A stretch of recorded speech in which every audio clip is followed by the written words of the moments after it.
Europecast, l'Europe chez nous. Ici, toutes les frontières s'estompent. Ici, tous les pays épris de justice et de liberté deviennent un seul et même pays, le pays des hommes. Sur Euradio.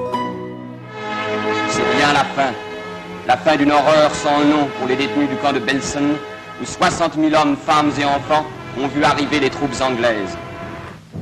Combien sont morts ici, dont les dépouilles tragiques s'étalent au soleil?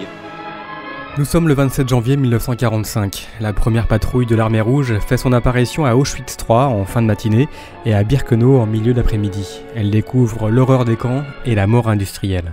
73 ans plus tard, une dizaine d'enfants cachés juifs français ont fait le voyage en Pologne pour la première fois sur les traces de leurs parents tués.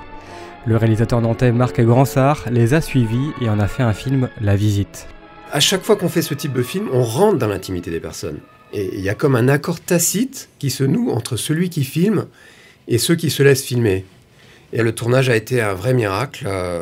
Tout d'abord, les participants m'ont complètement oublié, tellement ils étaient submergés d'émotions et de questionnements du fait d'être en Pologne, ce qu'ils appréhendaient beaucoup, car cela faisait des décennies qu'ils y pensaient à ce voyage. Alors le fait de s'y retrouver physiquement pour de vrai était très troublant.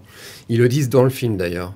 J'ai donc voulu mettre le spectateur à la place des participants pour lui faire vivre cette visite de leur point de vue autant que possible. Sur le plan moral, dans un premier temps, j'ai été très protégé par le fait d'être derrière la caméra, car j'étais hyper concentré sur les autres participants, sur les images, sur les sons, sur les propos du guide, de l'historien, du rabbin, des psychologues, sur les plans à faire pour le montage.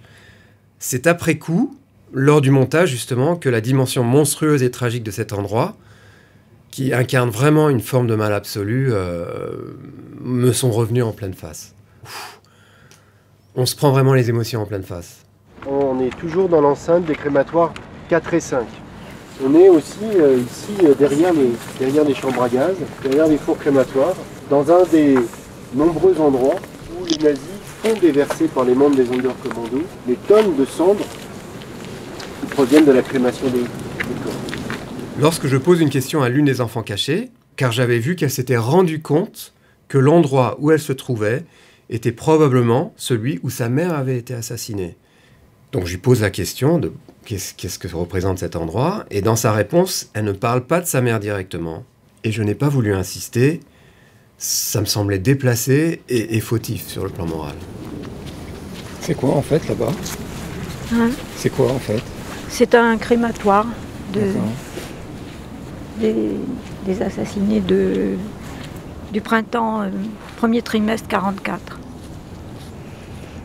Et l'une des séquences qui m'a le plus marqué a été celle de la cérémonie des morts conduite par le rabbin au bord de la fosse aux cendres, un des endroits dans le camp où les nazis ont fait déverser des tonnes de cendres provenant des corps brûlés dans les fours crématoires.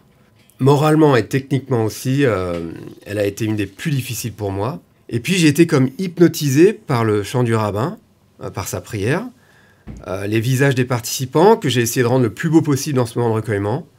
Donc un moment fort et magique que j'ai gardé dans le montage du film.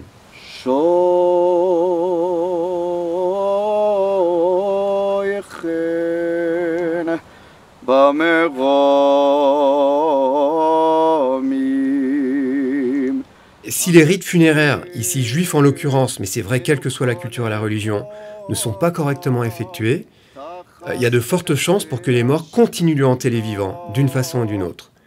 Et de ce point de vue, La Visite est un film sur le travail du deuil et comment il peut servir à réparer les vivants face à une histoire aussi sombre et tragique que celle de la Shoah. Retrouvez l'intégralité des Europecast sur euradio.fr.